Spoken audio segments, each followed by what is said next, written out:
Bienvenue dans Memento Mori, le podcast qui parle du présent en prenant la fin comme point de départ. Je m'appelle Raphaël Charrier, je suis pasteur à Grenoble. Et je m'appelle Mathieu Giralt, pasteur à Etup, et nous sommes tous les deux blogueurs sur toutpoursagloire.com. Ravi de te retrouver, mon gars. Et oui, ravi Zacharias. Ravi Zacharias, exactement. Tu as passé une bonne semaine ? J'ai passé une bonne semaine. Et toi, as-tu passé une bonne nuit ? C'est ça la vraie question. Oui. Elle était courte. Ne fut-elle pas courte ? Ne fut-elle courte, exactement. Ouais, je suis arrivé à 4h du mat au bureau parce que j'avais une petite insomnie. C'est bon ça. Mais du coup, t'y allais en voiture ou en... Oui, en voiture. Ouais, dans les trams, ça prend à 5h. Donc, j'ai dit, allez hop, pas le temps de niaiser. On y va. Donc, alors, qu'est-ce que t'as fait durant la nuit ? J'ai écrit. J'ai avancé dans des projets en cours. Ah, des projets. Et voilà, ouais. Et ce qui est marrant, c'est qu'après, quand mon réveil a sonné, ça faisait déjà 3 heures que je bossais, tu sais. J'étais mort de rire, j'ai dit purée. Mais bon, voilà, passons. Alors, aujourd'hui, de quoi allons-nous parler, Matt ?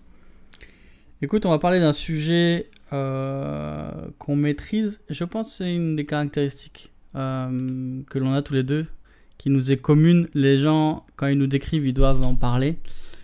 C'est notre gros taux d'émotion. On est des gens qui laissons transparaître beaucoup nos émotions. C'est quelque chose qui est caractéristique de nos deux personnes. Pas vrai, Raph ? Pourquoi les gens t'ont dit quelque chose sur moi ? Non, mais j'imagine, quand on te connaît pas, t'es pas le mec le plus... qui... Non ? Je sais pas. Non, je parle peut-être pas beaucoup. Peut-être je suis trop timide. Peut-être la timidité. Réservé, quoi. Ouais, réservé. Oui, c'est ça. Pas timide, mais réservé. Il est timide. C'est ça. Attends, timide, c'est tout le temps, mais réservé, c'est quand tu connais pas. C'est ça ? Je sais pas. Oui, je je du pense. tout. Bref, oui, c'est vrai. Mais ouais, les émotions, c'est un sujet. En fait, je reconnais et je confesse avoir eu une vision un peu caricaturale, simpliste de la chose pendant une partie.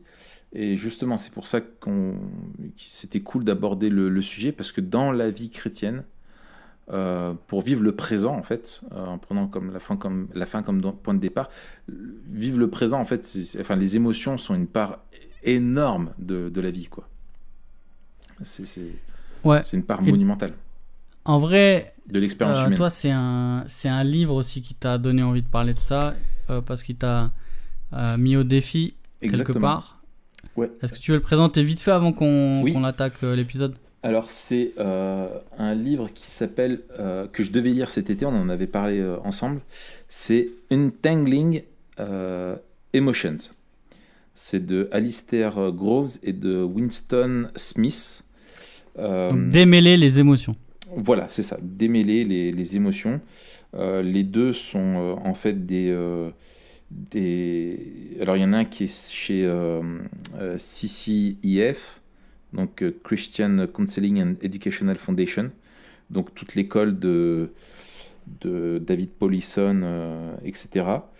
Et l'autre qui est le recteur de l'église Sainte-Anne en Pennsylvanie, et qui sont en fait des deux qui ont un long ministère d'accompagnement, de counseling biblique, comme on dit là-bas. Et en fait, le sujet m'intéressait, et quand j'ai vu que voilà, il était très chaudement recommandé par John Frame, par Edward Welch, etc., j'ai parcouru comme je disais la dernière fois, tu sais, pour savourer les livres, tu parcours la table des matières, et c'est comme si tu parcourais un menu, tu vois, et je me suis dit, oh là là, ça va être bon.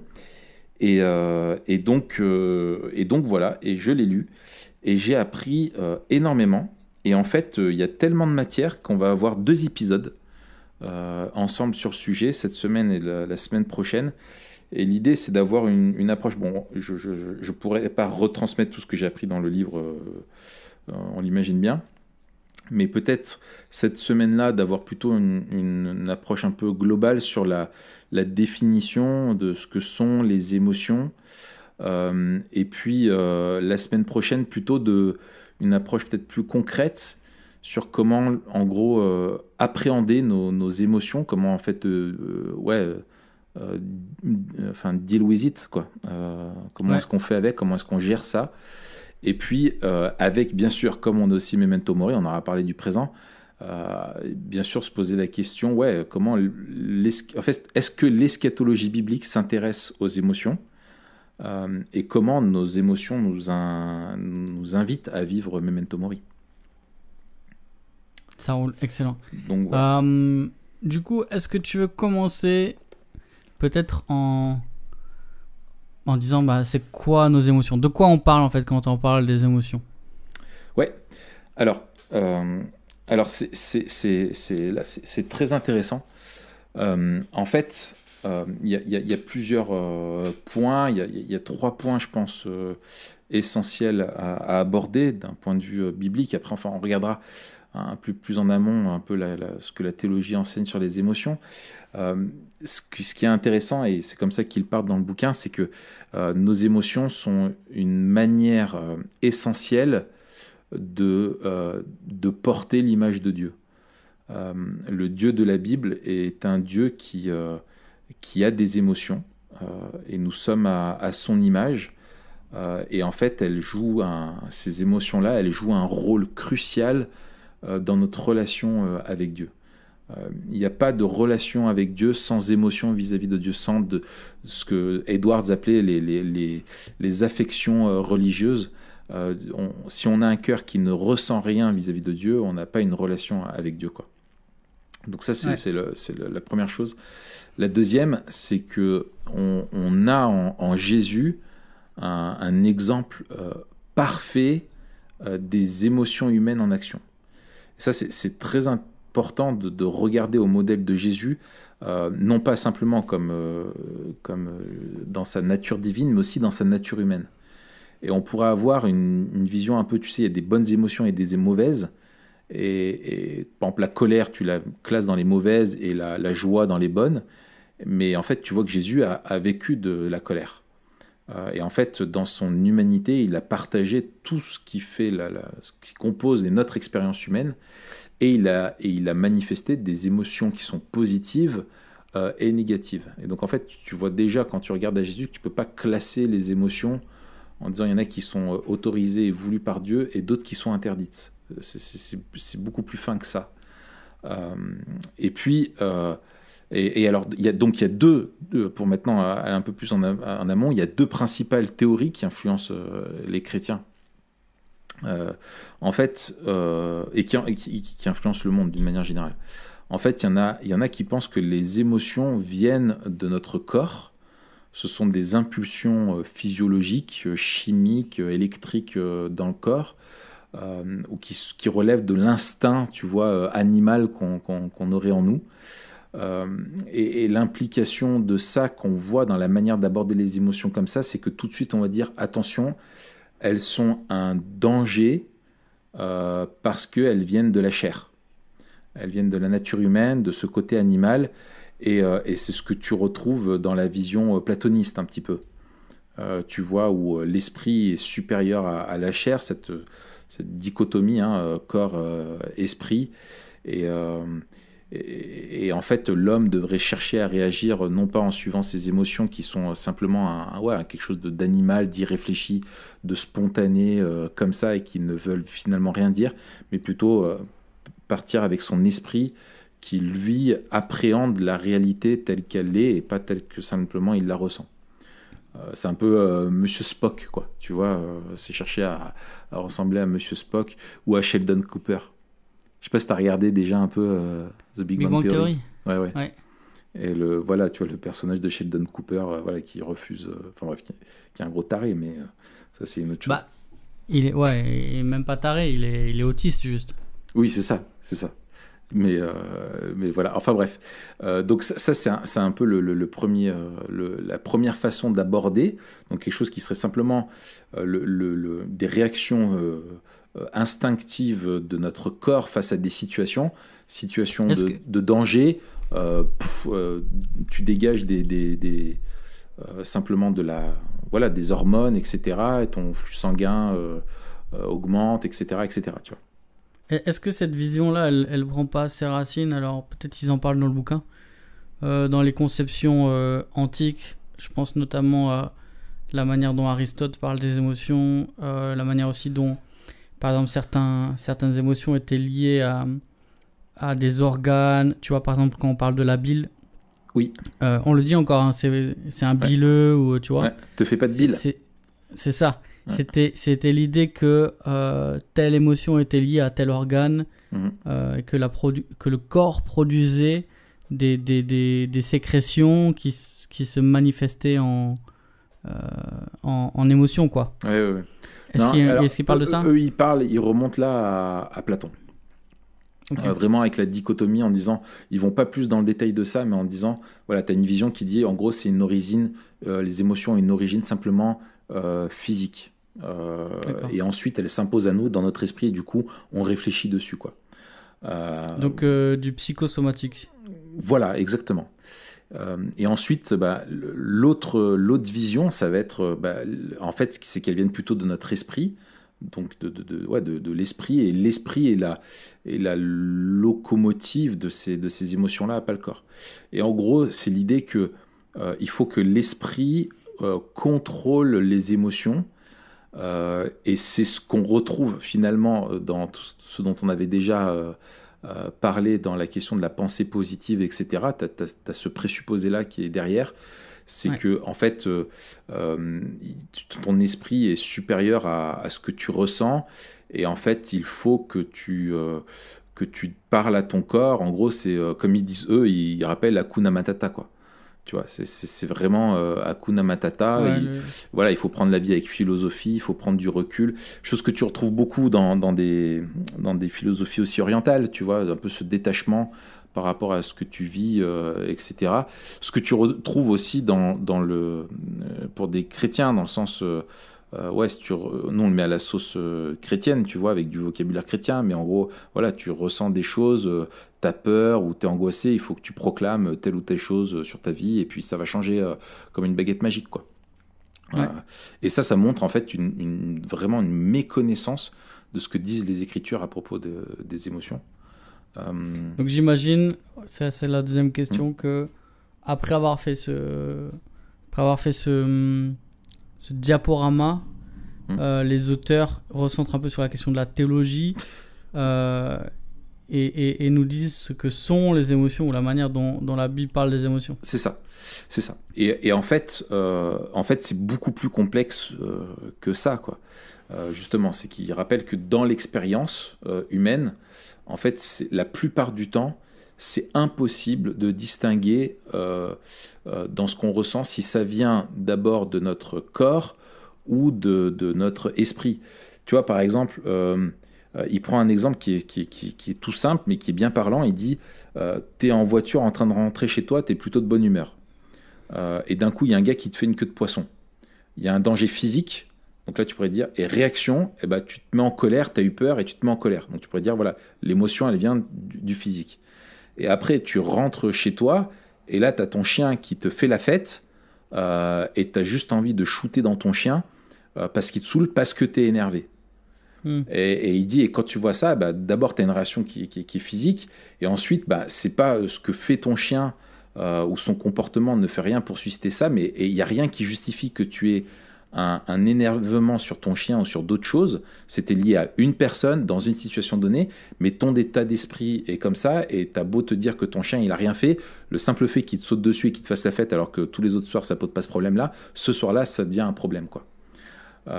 Et donc ce qui est sûr, c'est que les Écritures parlent de nous comme un être qui est unifié.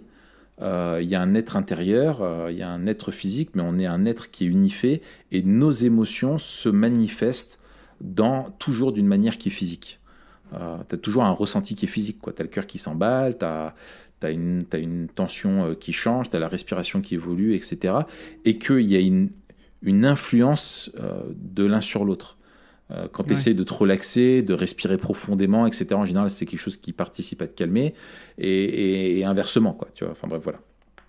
Donc du coup, en fait, théologiquement parlant, pour en arriver là, c'est clair que leur provenance, finalement, la Bible, elle ne s'y intéresse pas trop à cette question-là.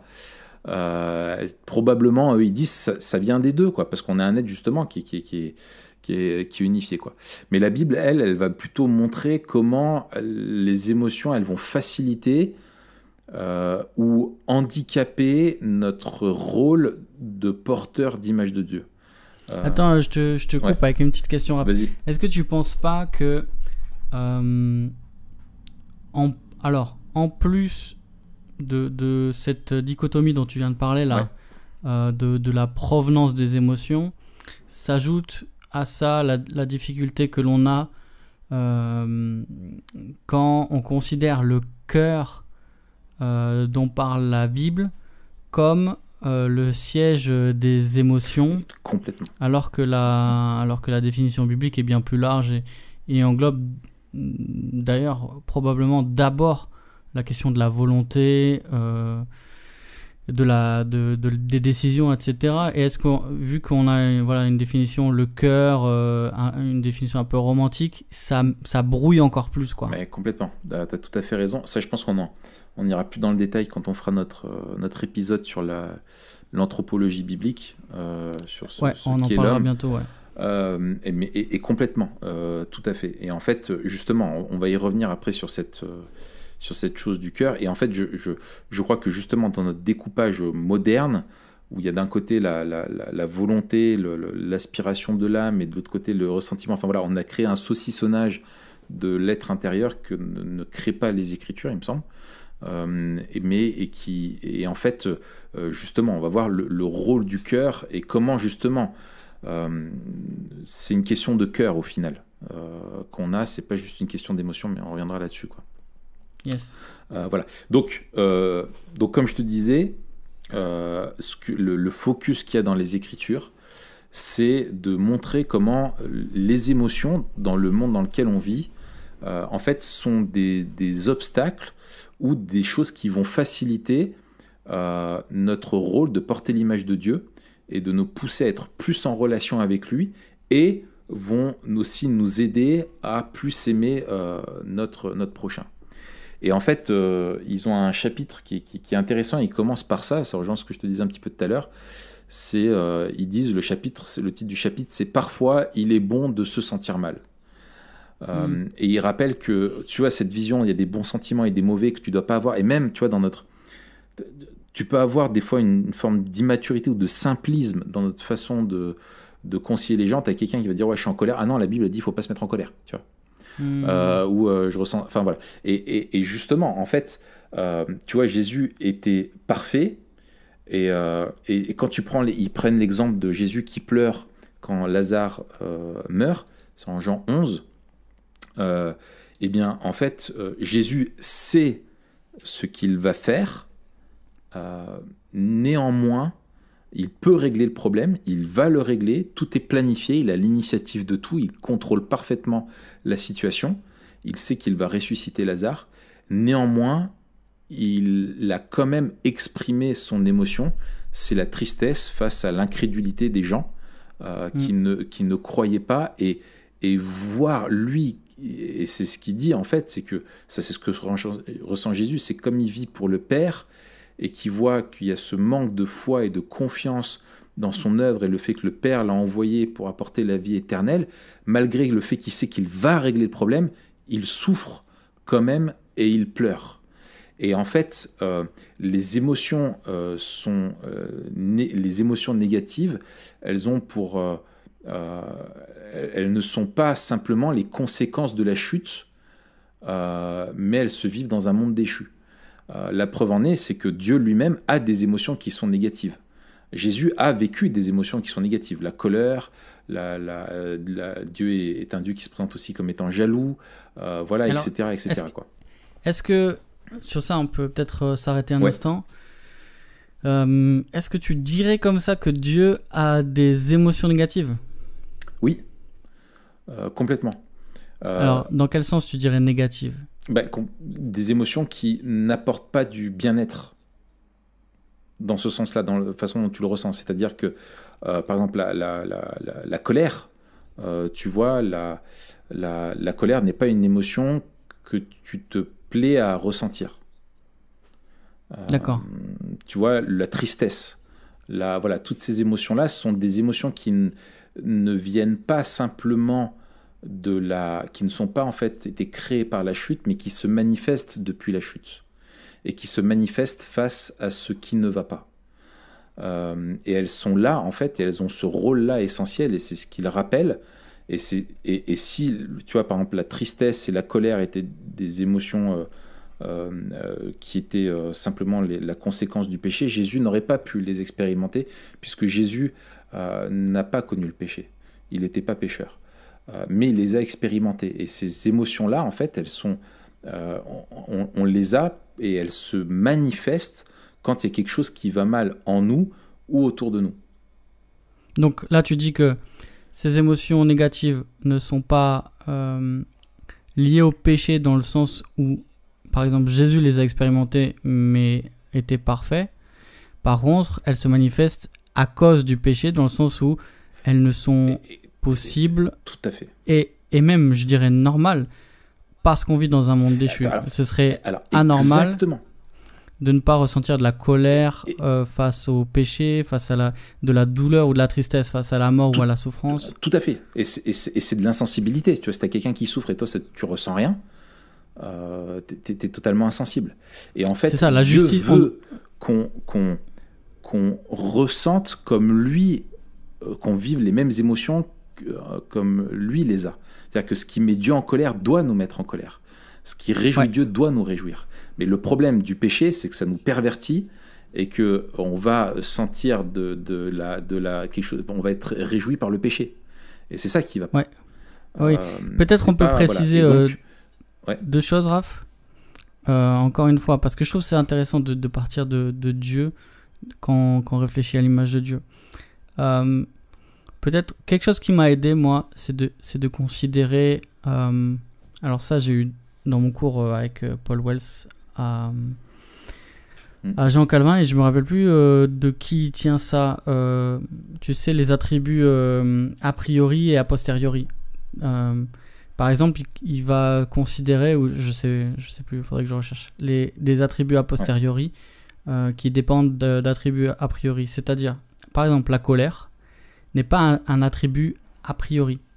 C'est un attribut qui dépend de la sainteté et de la justice de Dieu. Et si Dieu manifeste sa colère, tu vois, c'est en raison de sa sainteté et sa justice. Et son opposition au mal. Voilà, s'il est jaloux, encore une fois, c'est par rapport à sa fidélité et à son amour. Tu vois ce que je veux dire ? Et dans ce sens-là, c'est bien aussi de voir que c'est pas la colère n'est pas ce qui définit en soi Dieu, mais c'est la manière dont il réagit par rapport à ce qu'il est, face à ce qui ne va saint, pas. Juste, voilà, face à ce qui ne va pas. Et deuxièmement, peut-être on peut aussi préciser qu'il s'agit d'anthropomorphisme, dans le sens où Dieu s'accommode à notre finitude et à notre petitesse en décrivant la manière dont il interagit avec le monde et avec les hommes, de manière à ce qu'on puisse le comprendre. Mais on ne doit pas faire la faute de penser que la colère de Dieu ressemble à la nôtre. Et peut-être, alors je ne sais pas s'ils en parlent, mais peut-être on peut passer 2 minutes sur la notion d'impassibilité, parce qu'il me semble que c'est difficile et c'est une limite de parler d'émotion sans parler d'impassibilité, parce que ce serait un danger de croire que si Dieu est impassible, on ne peut pas parler d'émotion, ou si on parle d'émotion, alors la doctrine de l'impassibilité tombe. Est-ce que les auteurs en parlent dans le livre ? Alors oui, bien sûr, il y a tout un chapitre sur l'impassibilité de Dieu. Alors je comptais la mettre de côté, mais on peut en parler si tu veux. En fait, quand on parle de l'impassibilité de Dieu, ça ne veut pas dire, et c'est souvent d'ailleurs un peu mal compris, ça ne veut pas dire que Dieu ne ressent rien. Et ce qui fait peur à certaines personnes, c'est que Dieu, en gros, soit changeant. Mais les Écritures nous décrivent un Dieu qui est immuable, qui ne change pas. C'est-à-dire que Dieu ne change pas, y compris dans ses émotions, quoi.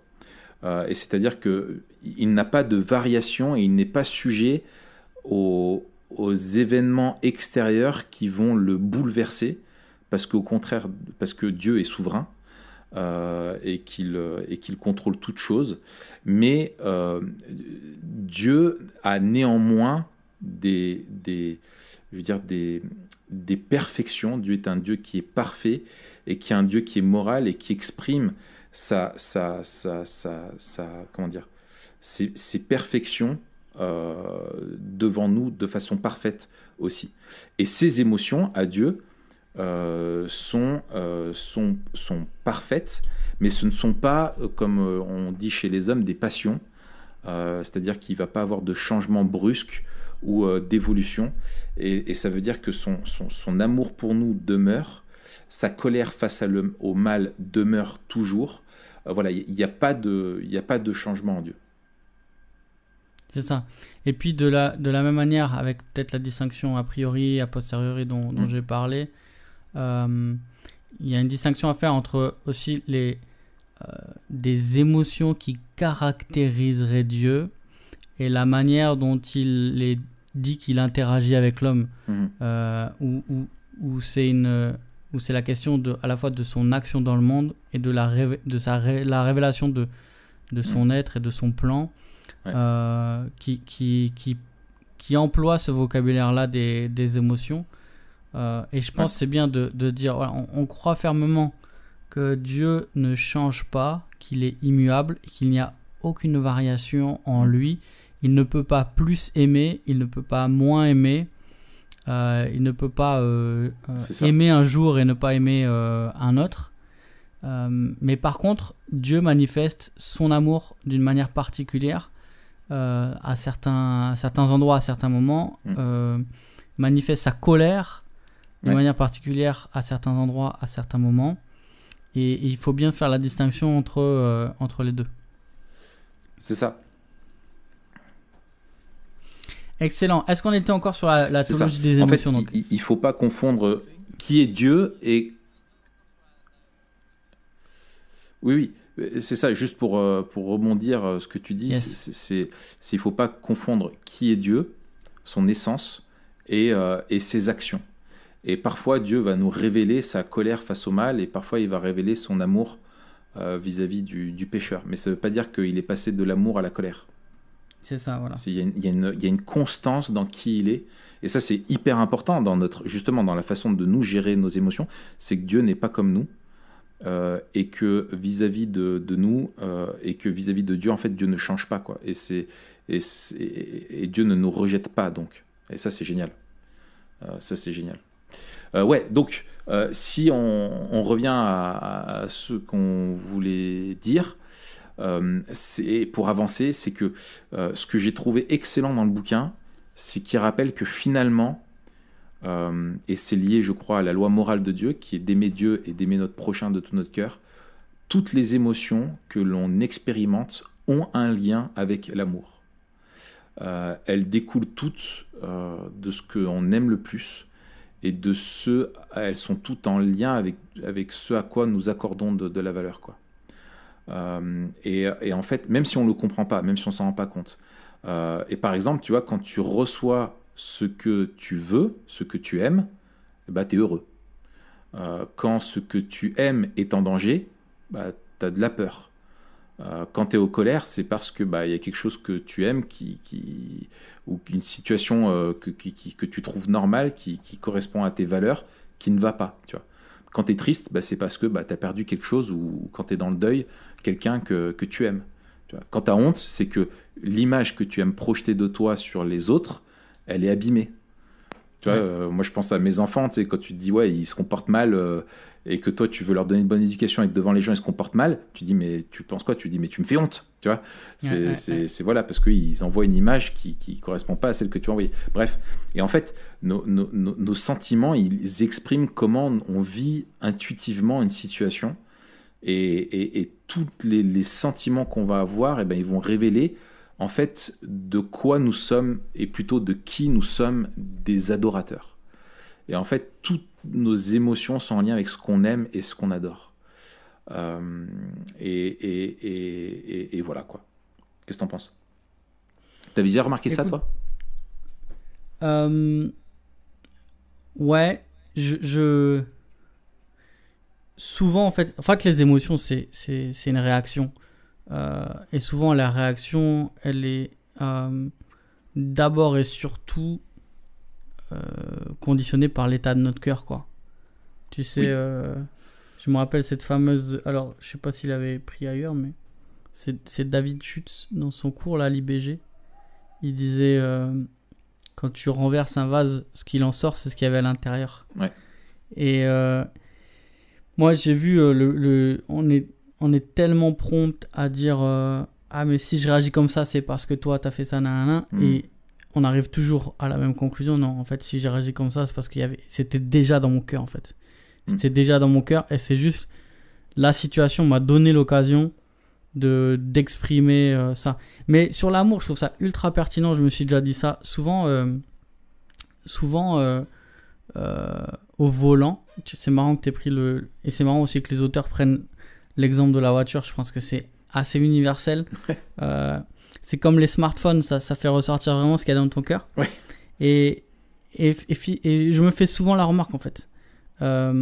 Genre, quelqu'un me fait une queue de poisson, quelqu'un grille la priorité, quelqu'un met pas son clignotant, il fait n'importe quoi, je sais pas quoi. Et tu vois, j'arrive à me dire, mais pourquoi je m'énerve? En fait, c'est de l'orgueil. Parce que je crois que le monde devrait tourner autour de moi et que les gens, ils devraient faire ce qui est le mieux pour moi, tu vois. Ouais, parce qu'il genre, l'a limite, fait ils devraient à s'écarter toi, quand c'est ils ça arrivent. le problème. Ouais, c'est ça, C'est ça, il l'a fait à Et, toi. et puis après, je me dis, mais c'est un manque d'amour parce que ben, je veux être le premier. Je veux que les autres s'accommodent de moi et je veux qu'ils fassent en sorte que moi, je me sente bien, Ouais. que moi, j'arrive à l'heure, que Ouais, moi tu je aimes sois ta pas en personne. danger, etc. Voilà. Tu vois. Alors je pense qu'il y a une Ouais. part. Et puis tu peux avoir, et tu peux avoir aussi un amour parce que tu aimes l'ordre et que tu aimes qu'on respecte les règles et Absolument. que quelqu'un met ça, tu vois, voilà. Et donc en fait, oui, c'est ça, Mais il y a aussi, tu vois, des fois je me mets en colère et je pense que c'est justifié dans le sens où, et c'est là où la barrière elle est fine, tu vois, parce que des fois je vois des mecs rouler n'importe comment et je me dis mais ce mec il va finir par tuer quelqu'un, tu vois. Et ça arrive souvent. Et tu vois, et je me dis ce gars-là c'est un danger pour les autres. Ouais. Et ce genre de colère on doit l'avoir, sinon ça veut dire aussi qu'on n'est pas Ouais. on n'aime pas les Elle est autres finalement, importante. tu vois, quelque part. Nos émotions, elles révèlent en fait donc qu'on est des adorateurs, qu'on a tous un objet d'adoration. Elles sont en lien vraiment avec tout avec l'amour. Et il y a des émotions négatives qui sont vraiment bonnes. Par exemple, une sainte tristesse quand tu as péché, elle reflète ton amour pour la loi de Dieu et elle honore Dieu, tu vois. Tu vois, si on aime quelque chose trop fort, ça va indiquer c'est un indicateur sur le fait qu'on est en train de tomber dans une idolâtrie, quoi. Tu vois. Ouais. Et en fait, c'est ça que j'ai aimé dans le bouquin, c'est qu'il rappelle qu'il n'y a aucun sentiment qui est au-delà de la rédemption. C'est que toutes nos émotions, elles peuvent témoigner de notre adoration. Et quand tu te mets en colère pour ce qui met Dieu en colère, tu honores Dieu. L'inverse le déshonore, tu vois. Ouais, c'est excellent. Et je trouve que ça c'est bien de rappeler parce qu'il y a le danger d'inverser les deux en fait, Tout à fait. d'éprouver des émotions par rapport à ce qui déplaît à Dieu, et même d'aimer ce qui déplaît à Dieu et de ne pas aimer ce qui lui plaît. Et souvent c'est ça en fait.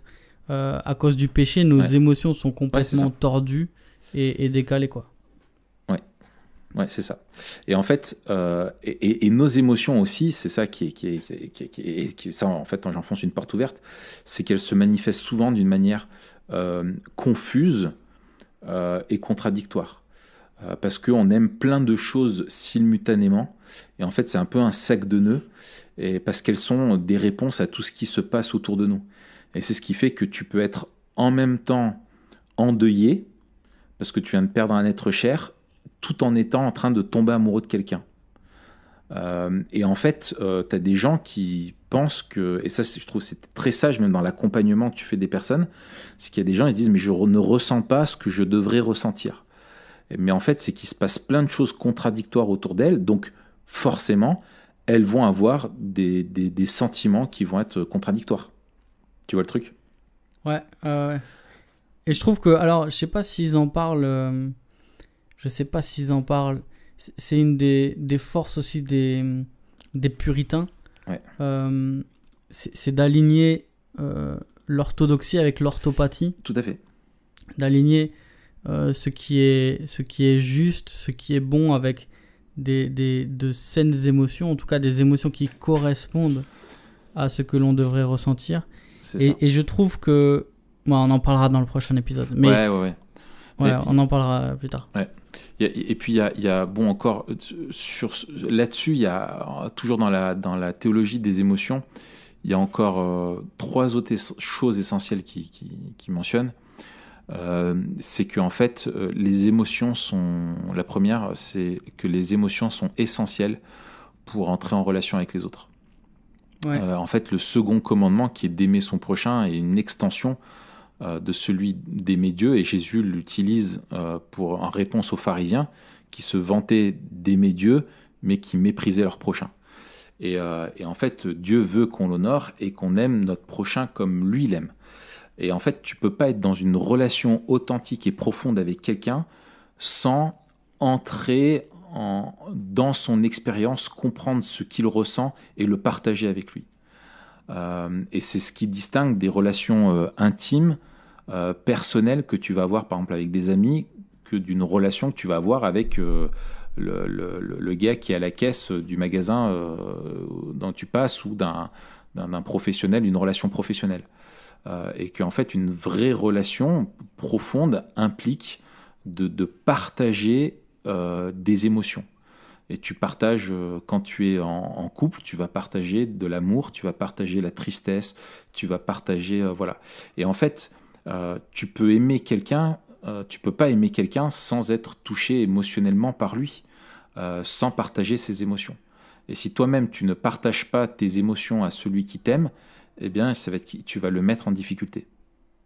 Ouais, d'ailleurs, on voit ceux qui ont soit du mal à exprimer, soit à ressentir les émotions de manière générale, ça mène à des troubles du comportement, et souvent à des situations d'exclusion sociale ou de renfermement, parce qu'on n'arrive pas à connecter avec l'autre, parce qu'on ne le comprend pas en fait. Exactement. Pour comprendre l'autre, il faut les émotions. Voilà. Et les Écritures nous enjoignent à vivre ça, quoi, à pleurer avec ceux qui pleurent, à se réjouir avec ceux qui se réjouissent. Et alors, ils ont tout justement, dans tout le fait que justement on est pécheurs, il y a des dysfonctionnements dans notre fonction de ressentir les choses. Je vais parler de certains trucs, mais ils ont vraiment des développements dedans qui sont intéressants. Franchement, c'est un livre qui mériterait le coup d'être traduit, quoi. Voilà. Après, bon, j'avance à un autre point qui est important. C'est celui qu'en fait, on ne peut pas contrôler les émotions.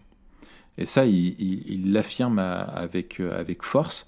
C'est parce que les émotions, Dieu nous a donné et nous a créés comme êtres émotionnels pour que nos émotions répondent au moment présent à ce qui se passe autour de nous. Et ils prennent par exemple l'exemple du psaume 42, où en fait tu as dedans David qui dit qu'il est pleinement confiant face à Dieu, face à ceux qui l'attaquent et qui le troublent, et en même temps il ressent une profonde tristesse. Et au verset 12, il s'interpelle lui-même, il dit « Pourquoi t'as battu mon âme et gémis-tu sur moi ?» Il n'arrive pas à se contrôler, et il exprime, il essaye de se parler à lui-même.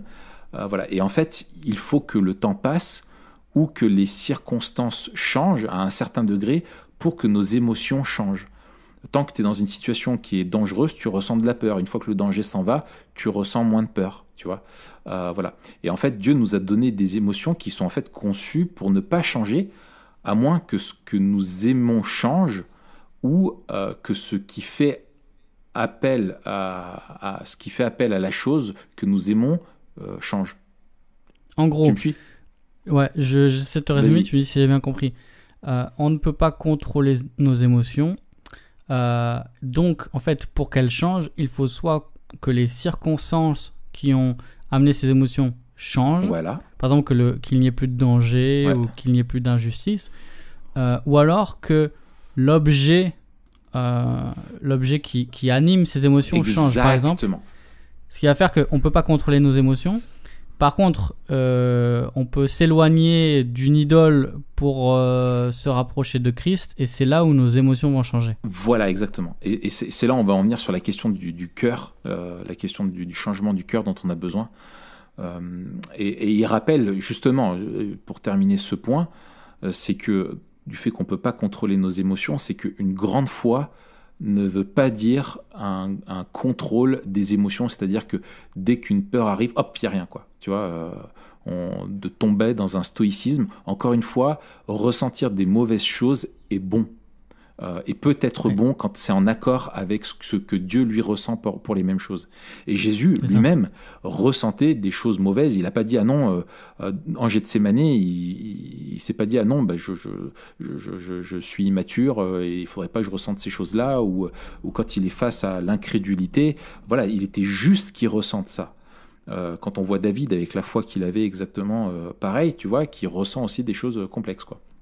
Voilà. Ouais, et puis peut-être il faut faire la distinction entre les émotions, l'émotivité, et dire que faut faire attention aussi à pas avoir une tyrannie, soit un peu stoïque, en disant bah ceux qui ressentent Ouais. beaucoup d'émotions entre guillemets, ou ceux qui sont plus émotifs sont plus fragiles ou plus faibles, et de dire ceux qui sont moins peut-être démonstratifs ou même émotifs sont détachés et aiment moins. C'est ça. Faut faire attention. Il y a des dangers qui sont liés, je pense, aux personnalités. Mais il faut aussi considérer la personnalité de chacun. Je pense que dans le vivre ensemble dans l'église, c'est ultra important. Sinon, on tombe dans le clonage évangélique un peu. Ouais, tout à fait. Tu vois, et même la question, alors on en parlait, de la question de la dépression et aussi des conditions physiques. Comme on a du mal à savoir qui fait quoi, c'est normal aussi de ressentir les choses différemment quand notre corps dysfonctionne, entre guillemets, quoi. Tout à fait, parce que Dieu nous a donné de vivre nos émotions dans un corps. Ouais. Et elles ont une influence sur le corps, et quand le corps dysfonctionne, oui, voilà, c'est des vases communicants, quoi. Ça, c'est clair, ouais. Et en fait, et du coup, c'est le point... c'est le point final de cette théologie des émotions, c'est qu'on a un besoin essentiel d'avoir un nouveau cœur plus que des sentiments, de nouveaux sentiments. Et Dieu n'est pas venu pour changer nos sentiments, notre façon de ressentir les choses, mais pour nous donner un cœur nouveau. Et en fait, c'est le Saint-Esprit qui doit réorienter notre adoration, l'objet de notre amour, pour nous donner... Et pas simplement nous donner plus de confort ou accepter les choses comme elles sont, quoi. Tu vois ce que je veux dire? C'est pas juste ça. Et en fait, quand notre cœur est changé, nos émotions petit à petit suivent. Et les Écritures nous donnent après des recommandations, des conseils pour en fait nourrir une bonne santé émotionnelle que nous avons besoin, quoi. Et il rappelle à chaque fois l'importance de la méditation des Écritures, parce que Dieu façonne notre cœur, on voit comment Dieu ressent, on voit ce que Dieu aime, ce qu'il déteste, et Dieu nous transforme par sa parole, parce qu'on y rencontre Dieu tout simplement, et qu'on plonge nos regards sur lui, et que du tout on détourne peut-être nos regards de choses qu'on aimait trop et qu'on devrait moins aimer, et qu'on devrait remettre devant lui. Il parle aussi de l'importance, et ça j'ai beaucoup aimé qu'il rappelle ça, de s'attacher à la vie communautaire et l'adoration communautaire. d'être intégré dans le peuple de Dieu, parce que c'est aussi au sein du peuple de Dieu, je vais prêcher là-dessus dans pas longtemps, là dans Ephésiens 3, qu'on fait l'expérience de l'amour de Christ, quoi. Enfin voilà, tu vois. Et voilà. Et voilà, je vais garder la reste pour peut-être la semaine prochaine. Ah, c'est super. Et ouais, ouais, c'est dommage. On aurait pu vas-y, parler continue. un peu. Alors vas-y. Non, mais j'aurais peut-être aimé mais peut-être on fera un épisode là-dessus, comme ça nous permettra de bien creuser aussi la question des affections chez Edwards. Ah oui. Et comment lui il articule justement la question des affections avec la volonté, de la cognition avec l'inclinaison. Enfin, ces trucs-là, on va creuser, on fera un épisode peut-être à part. Ouais. Oui, c'est ça peut-être. Juste pour compléter un point que j'ai un peu zappé et qui est important, c'est que, comme je le disais, Dieu a enfermé notre expérience des émotions dans notre corps. Le corps est bon, il a été créé par Dieu, mais comme on l'a vu, à cause de la chute, il est dysfonctionnel. Et en fait, ça rejoint ce que tu disais dans notre façon de vivre les émotions. J'ai bien aimé, ils expliquaient un petit peu comment ça dysfonctionne, parce que voilà, et ils disent des fois elles arrivent trop vite ou trop doucement. On réagit de façon trop vite ou trop doucement. Des fois elles vont être trop fortes ou trop faibles. Et tu vois, par exemple, souvent on oppose la haine à l'amour.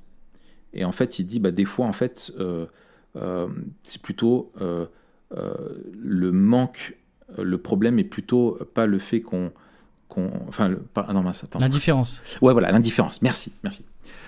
Et c'est souvent, et il cite, si tu veux, je sais plus de qui il est, je crois que c'était je sais plus si c'est, je sais plus, je voudrais pas dire de bêtises, mais qui rappelait que quand les hommes de bien, il suffit que les hommes de rien bien ne fassent rien pour que le mal gagne.